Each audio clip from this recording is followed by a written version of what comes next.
Good evening and welcome to our new segment, Adelante Tucson, Tucson's new platform for local, national, and international political analysis. I am your host, Saida Olivier, and co-hosting with me today is Stephanie Kant. Today we'll be discussing Inauguration Day in Tucson along with some of the policies proposed by President-elect El Idiota Trump. Later, we'll be joined by Edward Cott Tolentino from Lupe, a grassroots immigrants' rights action committee, who will be discussing the upcoming march and rally that will take place on Inauguration Day, January 20th, in downtown Tucson. We begin our first segment with a brief summary on the incoming Trump administration's anti-immigrant agenda. One of Trump's main campaign promises is to end DACA, or Deferred Action for Childhood Arrivals.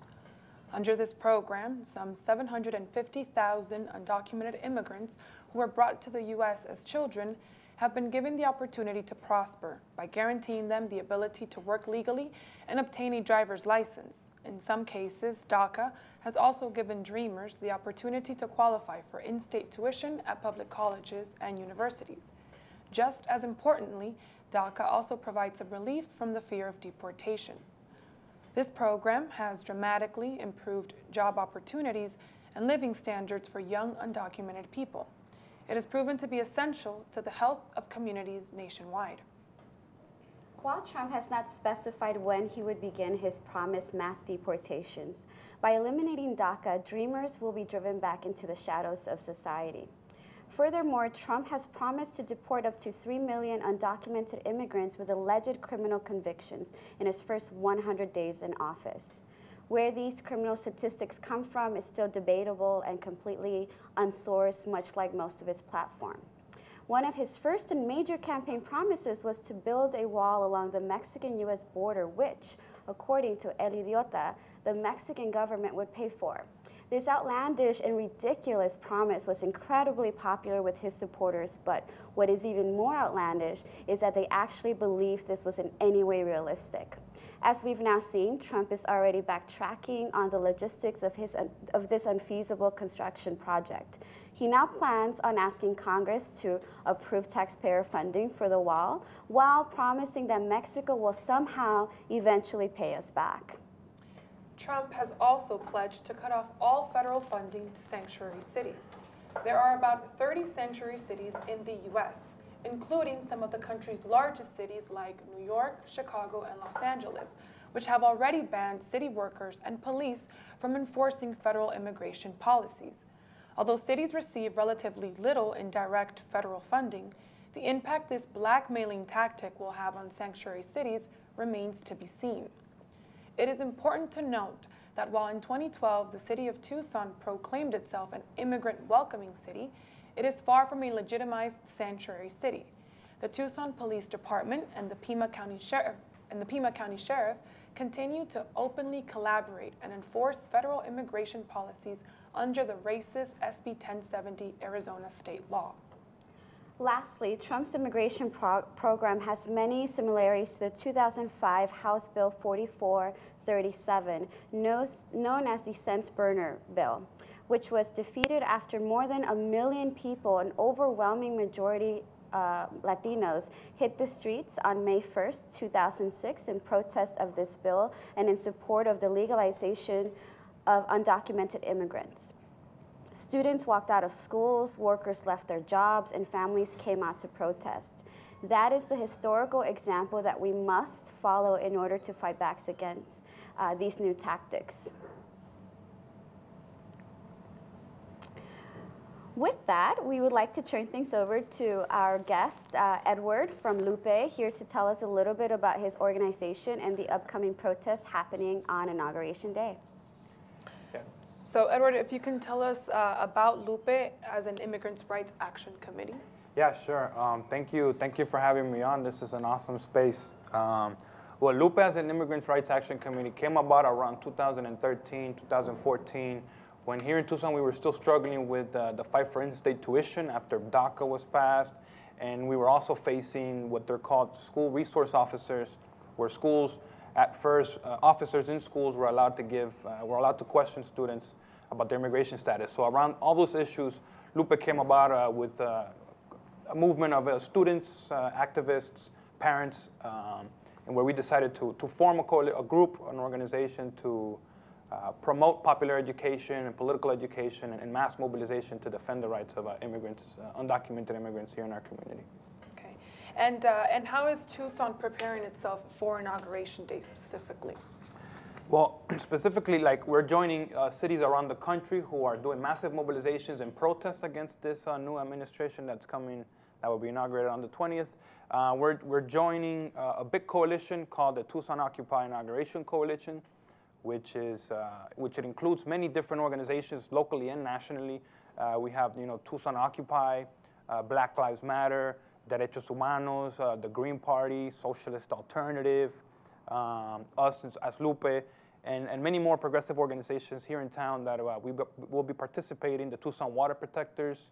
And it will be a huge march that's going to take place again on the 20th. We will be taking off on Congress Street, on the west side of Congress Street from Mercado San Agustin. We would be marching first to the city mayor's office, where Lupe is organizing that portion of the rally, and we will deliver a demand letter to the city mayor, requesting them to take, or demanding they take concrete action in defense and to protect undocumented immigrants. After that, we will have speakers, of course, as you two lovely presenters will be speakers. Isabel Garcia, longtime immigrants' rights activist in town, will also be participating as one of our speakers, and Josué Saldivar from Mariposas Sin Fronteras, which is a grassroots immigrants' rights LGBTQ organization that does a lot of work with detained folks in immigration centers. So after the rally at the mayor's office, the march will continue, being led by the Tucson Water Protectors, who are doing a lot of great solidarity work around the North Dakota Access Pipeline issue. And then from there, it would move to the banks, the downtown area where there's the Wells Fargo, we have the Chase, there's also, what's that other bank? Bank of America. So they'll do an action there, and then we will head back down through Congress Street back to the federal courthouse building, where there will be more speakers and music, and the event will conclude there. And you mentioned that the march, the rally actually, would converge at the mayor's office to present them with a demand letter. How does this demand letter differ from the resolution that City Council passed this past December 20th? That's a good question, because what we've seen is a lot of folks coming up to us and saying, well, they passed a resolution, it's a sanctuary city, and it's not. That's off the bat. The language they use, they refrain from using the specific term of sanctuary city. I would like to think it's just because they're afraid of, one of the threats by the Trump administration, like y'all said, is to eliminate federal funds from, cities that declare themselves sanctuary cities. But we want to push for that, because just the name itself clearly, says or states where our local politicians are at, and it ties them to the community, to the vulnerable members of our community. So that's one. Municipal ID, which is at the top of our list, our demand letter for a municipal ID, which has already been passed and approved in multiple cities around the country, right? Including New York City, San Francisco, LA, Minnesota, New Haven, Connecticut, and most recently in Phoenix, although we are facing some new legislation that's being passed at the state level that it's looking to block that. But here in Tucson, we're still fighting for that. We believe it's a just struggle, because they would greatly protect, undocumented immigrants and other vulnerable members of our community, like the homeless, which is a huge issue here in town. Women that run away from domestic violence. So vulnerable members will greatly benefit from a municipal ID. Also, requesting and demanding the city does not collaborate with any sort of border construction. You girls talked about that earlier. Or for the Tucson Police Department to receive any sort of funds to train officers or to participate in any sort of home raids or work raids that we might see from the new federal government. And for those of us who aren't too familiar with municipal IDs, they are basically the first defense against deportation, correct? Yeah, that's correct. Because of laws like SB 1070, once, if an officer believes you have committed some sort of, if they have reasonable suspicion you've committed some sort of criminal activity or are in the process of committing it, once they interact with you, they have the jurisdiction to escalate the situation, bring in Border Patrol to determine your status.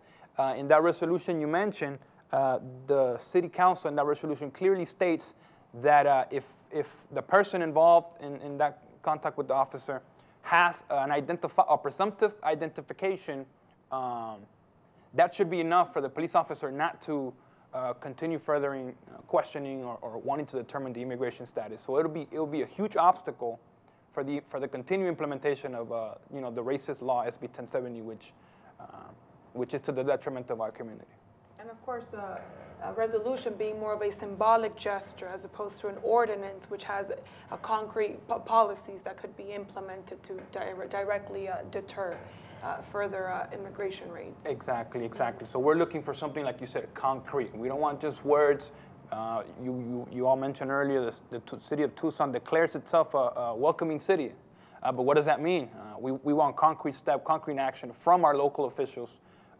So that can mean something, that can have some weight. And and as some of us know, we are going to be dealing with the legislation in Arizona that are proposing SB 1017 as well as HB 2086, which would defund cities that do start using municipal ID. So the one biggest hurdle that we might have would be with the city not wanting its funding to be cut. They're already having a really hard time balancing the budget, which normally gets balanced on the backs of the poor in Tucson. So what do we say to that? Because also the definition of a sanctuary city is kind of up in the air. Nobody really knows what that means, right? So working with you, I'm assuming this would be kind of a first, a really clear first, and it would be Tucson taking a strong stand. Instead of being reactionary, they're being creative. They're starting first, doing offense rather than defense. Is that what this is for you? Absolutely. We would, like you're saying, the issue of fundings, it's always been an issue here in the city. But we believe it's more of a matter of justice and equality than a matter of legality.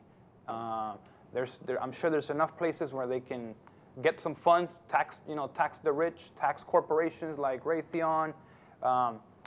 They can come up with the funds and help the most affected, the most super exploited members of our community who deserve the right to live in equality and justice and pursue their dreams. And I think before we wrap it up, it's evident that it has happened already in Arizona. Phoenix actually was able to successfully pass their One Phoenix ID campaign. So it is possible, and it is possible by balancing the budget correctly. Absolutely. So, if they can do it, we can do it. Absolutely. And so just to recap again, the march and the rally is going to be held. Correct. So that's Friday, January the 20th, starting at 12 p.m. noon on Mercado San Agustin on the west side of Congress Street. The march will end around 4 o'clock in the afternoon. There'll be several stops. And if you have any information, you can look Lupe up on Facebook. We have a Facebook, Lupe Tucson. There's also an email, lupetucson@gmail.com. You can contact us through there and get informed of the event. And your meetings are held for? Thank you for bringing that up. Yeah, so every Monday at 5:30 at the Global Justice Center, we're also having meetings. I'm sure everybody's more than welcome. You can all come by and check out what we're doing, what we're organizing, and how we continue building people's power here in Tucson. Well, thank you very much for coming. Yes, thank you, Edward, and thank you, Stephanie, and thank you all for joining us on our very first segment. Please join us next week on Tuesday.